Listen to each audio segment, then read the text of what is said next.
காலையில் 3 மணிக்கு கத்த ஆரம்பிச்சதுன்னா கோழி ஈவினிங் அடையிற வரைக்கும் கோகோன்னு கத்திக்கிட்டே தான் கிடக்கு.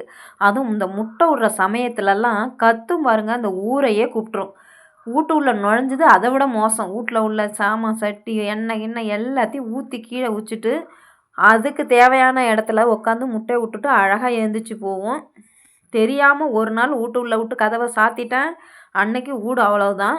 இன்றைக்கி பார்த்திங்கன்னா நம்ம வீட்டில் 4 கோழி முட்டை விட வந்திருக்கு. அதில் ஒரு கோழி வந்து பார்த்திங்கன்னா ஒரு வாரமாக விட்டுக்கிட்டு இருக்காங்க.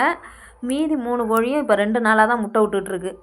அதில் ஒரு கோழி இன்றைக்கி அடை இருப்பாங்கன்னு நினைக்கிறாங்க. அதனால் என்ன பண்ணுறதுன்னா, மீதி 3 கோழி விட்ட முட்டையும் தூக்கி இதில் உட்கார வச்சிடுறது.